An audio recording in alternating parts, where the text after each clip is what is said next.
오늘의 말씀 누가복음 5장은요. 크게는 네 가지 이야기로 되어 있습니다. 어부들을 제자로 부르시는 예수님, 그리고 두 번째 12절부터 16절까지는요. 나병 들린 사람을 고치시는 예수님에 관한 이야기입니다. 17절부터 26절까지는 중풍병자를 고치시는 예수님에 관한 이야기고요. 27절부터 29절은 레위, 마태를 부르는 예수님 이렇게 해가지고 오늘은 네 가지가 있는데 예수님께서 네 개의 그룹의 사람을 만납니다. 오늘 말씀을 위해서 한번 질문을 한번 해보겠습니다.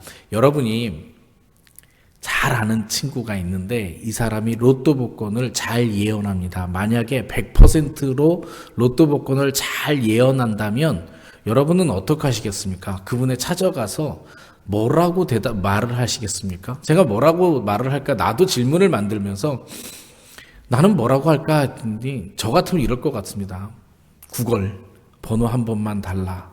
아니면 이런 건 어떨까요? 너가 계속 로또 복권을 받으면 FBI 추적을 당하니까 내가 나하고 동업을 하자. 내가 다른 사람을 통해서 이렇게 해가지고 너의 돈을 관리하겠다. 뭐 이런 얘기를 하는 게 일상적이지 않을까 생각을 합니다. 제가 이 질문을 하는 이유는 이런 겁니다. 오늘 예수님을 만나는 사람마다 반응이 조금씩 다릅니다. 그런데 특히 베드로는요. 사실상 인간으로 생각하면 말이 안 되는 대답을 합니다. 베드로를 한번 볼게요. 1절에서부터 쭉 볼 건데요. 1절이요. 무리가 몰려와서 하나님의 말씀을 들을세 이렇게 되어 있습니다. 무리가 몰려와서 지금 하나님의 말씀을 듣는 겁니다. 말씀을 듣는데 예수님께서 말씀을 전하기에 적절한 데가 어딘가 있나 찾는데 그게 지금 장소는 게네사렛 호수입니다. 이게 게네사렛 호수라고도 하고요. 티베리우스라는 로마 황제의 이름을 따서 티베리우스 호수라고도 이야기합니다. 그 다음에 갈릴리라고도 하고요. 그래서 이 갈릴리 호수의 이름이 이렇게 있는데 이 게네사렛 호수에서 배가 있으니까 배에 오르셔서 거기서 말씀을 선포하시는 겁니다. 그런 거 이런 거예요. 그러니까 호숫가 사람들이 쫙 있으면 예수님은 배 위에 오르셔서 말씀을 전하는 겁니다. 그리고 말씀을 다 끝나고 나서 예수님께서 시몬에게 가서 그물을 다시 던져라 이렇게 이야기합니다. 근데 이게 시몬도 참 특이하긴 합니다. 일반적으로 낚시를 다 하고 끝나서 그물을 손질하고 있으니까 이제 들어가서 자고 나와야 다시 밤에 고기를 잡을 수 있습니다. 근데 말씀에 힘입어서 그냥 다시 합니다. 뭐 이것까지는 다 좋은데 처음에 이렇게 얘기합니다. 선생님 5절에 선생님 이렇게 부릅니다. 근데 이 선생님이라는 호칭이 바뀝니다. 가서 그물을 던지고 잡으니까 고기가 너무나 많이 났어요. 지금 우리말로 하면 대박이 났습니다. 로또 복권에 맞은 거하고 같아요. 배 두 척이 가득해서 배가 잠길 정도로 물고기가 가득하니까 이걸 갖다가 팔면 돈이 되는 거죠. 그러면 일반적으로 우리가 지금의 생활로 이렇게 보면 이래야 되는 거 정상 아닌가요? 예수님 나랑 동업하시죠. 아무것도 하지 마시고 선생님 나한테 어디 가서 그냥 물고기 그물을 던져라만 말씀해 주시면 내가 다 잡고 다 팔아서 우리 함께 동업하시죠. 글쎄요. 이게 상식적인 대답이 아닐까 싶습니다. 근데 놀라운 대답을 하죠. 우리 모두가 알아요. 우리 모두가 아는 그 말이에요. 주여 나를 떠나소서 나는 죄인이로소이다. 이게요. 문맥으로 보면 말이 안 되는 말이에요. 물고기를 잡아서 큰 물고기를 잡았으면 그 다음에 나오는 대화는 감사합니다. 대단하시군요. 이래야 되는데 나는 죄인이로소이다. 이 말이 나오는 거예요. 자연히 죄인인 걸 깨닫게 되는 거죠. 네, 오늘 묵상할 내용은 이겁니다. 주여 나를 떠나소서 나는 죄인이소이다. 여기 계신 분들 저보다 신앙의 연조가 다 오래됐을 수 있습니다.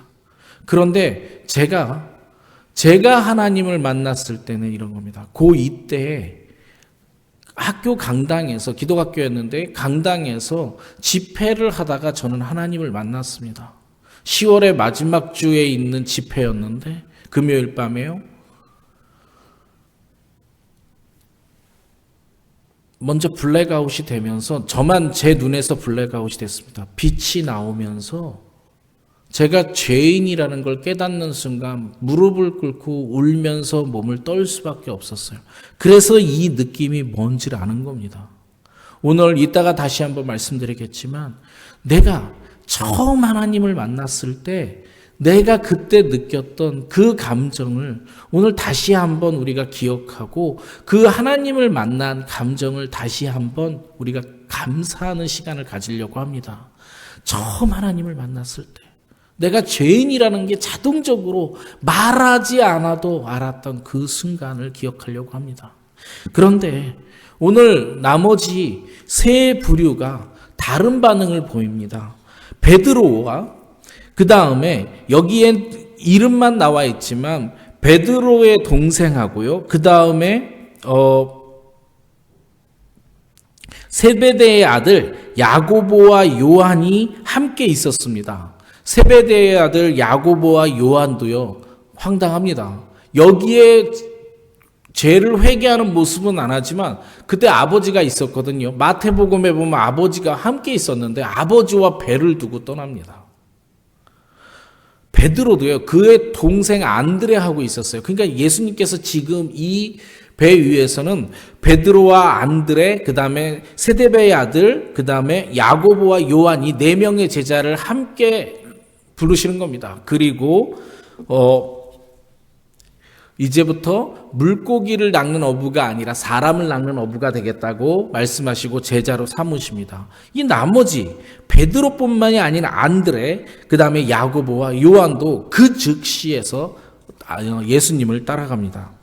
그런데 오늘 14절에 보면요. 나병 환자의 경우는 이렇습니다. 나병 환자는 예수께서 그를 경고하시되 아무에게도 이르지 말고 가서 제사장에게 내 몸을 보이고 또 내가 깨끗하게 됨으로 인하여 모세가 명한 대로 예물을 드려 그들에게 입증하라 하셨더니, 그래서 예물을 드려서 가라고 말씀하시는 거예요. 여기 가라는 말은 없지만 예수님께서 가서 예물을 드리고 증명해라라고 하는 겁니다. 근데 한번 생각해 보시겠어요? 로또 맞은 건 누가 더 맞았는지? 물고기 2배를 얻은 사람이 더 큰 경험을 했을까요? 나병이 깨끗이 낫는 게 훨씬 더 큰 기적을 경험했을까요? 나병이 낫는 게 훨씬 더 커요. 근데도 불구하고 이 사람은 예수님께서 가라고 말씀하십니다. 25절을 볼게요. 중풍병을 낫는 기적을 낳고는요, 중풍병자에게는 그 사람이 그들 앞에서 곧 일어나 그 누웠던 것을 가지고 하나님께 영광을 돌리며 자기 집으로 돌아가니, 중풍병을 낳았어요. 누워있던 침상에서 일어날 수 있어서 그 침상을 들고 갈 수 있는 기적을 봤어요. 그런데 이 사람은 그냥 돌아갔습니다. 감사는 했어요. 갔어요. 예수를 따라가지 않았다라는 얘기를 하고 있는 겁니다. 그 다음에요. 27절과 28절은요. 레이를 부르시는 건데 그 후에 예수께서 나가사 레이라 하는 세리가 세관 앞에 앉아 있는 것을 보시고 나를 따르라 하시니 그가 모든 것을 버리고 일어나 따르니라. 여기요. 레이는요. 레이는 히브리식 이름이고요. 그 헬라식 이름이 마테입니다. 세리 마테를 얘기하는 건데요.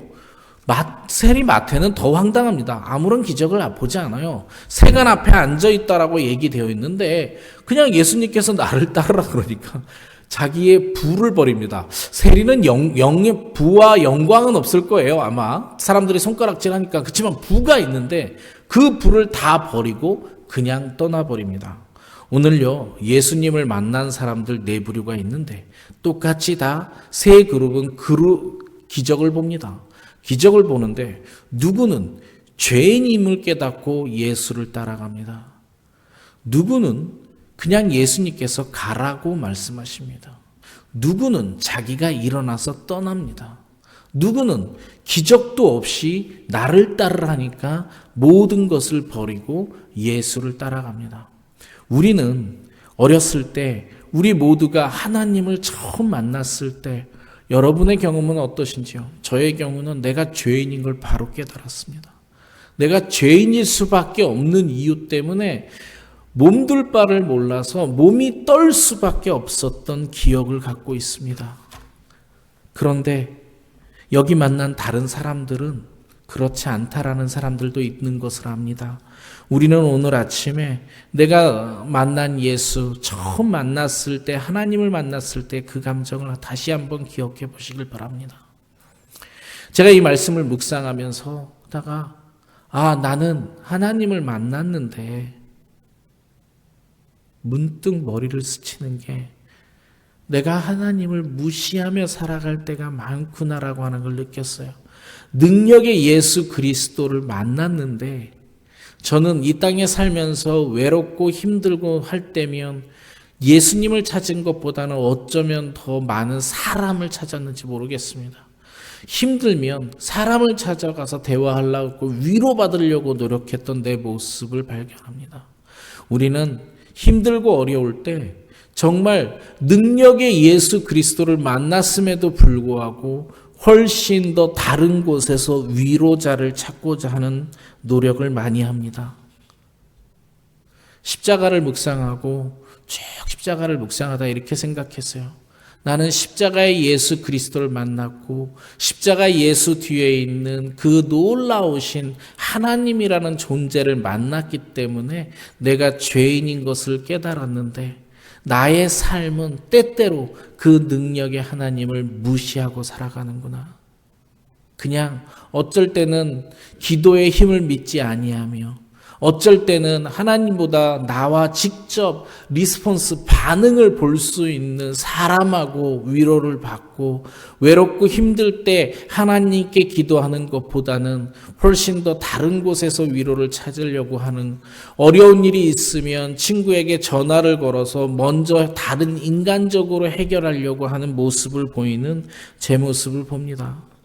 그리고 이런 생각을 했습니다. 이래서는 내가 이 땅에서 예수를 따라가겠다고 고백한 나로서 빛의 사자처럼 이 땅의 빛과 소금으로는 살아갈 수 없음을 느껴봅니다. 그래서 오늘 말씀은 이런 겁니다. 처음 예수를 만났을 때 내가 정말 죄인임을 깨닫고 그 십자가 뒤에 있는 능력의 하나님을 만났음에도 불구하고 내 삶을 하루하루를 찾아볼 때 저는 다시 한번 예수님을 경홀히 여겼다라는 것을 회개합니다. 능력의 하나님, 그 능력의 하나님께 능력만 간구했지, 내가 필요할 때 간구했지, 정말 그분이 관심 있었던 먼저 그의 나라를 구하는 일에 너무나 소홀히 했구나. 나 필요할 때 찾고 내가 안 믿어지고 그분의 능력을 무시할 때가 너무나 많았구나를 회개하는 아침입니다. 그리고 찬양을 부를 때 이 땅에서 빛의 사자처럼 살아가기를 소망해서 이 아침에 우리가 함께 빛의 사자가 됨을 찬양했습니다. 이 아침에 다시 한번 처음 만났던 하나님을 기억하고 내가 정말 하나님을 경홀히 여기지 않았나 묵상해보는 아침이 되었으면 좋겠습니다. 잠시 우리 1분만 조용히 내가 정말 처음 만났던 하나님, 내가 처음 만났던 하나님을 기억하시고 그때 베드로가 느꼈던 것처럼 대박이다가 아니라 정말 죄인이었구나. 그것을 깨달은 그날을 한번 회상하고 그리고 내가 이 땅에 살면서 얼마나 하나님을 경홀히 여기며 살아갔는지 묵상하는 아침이 되었으면 좋겠습니다. 묵상하시겠습니다.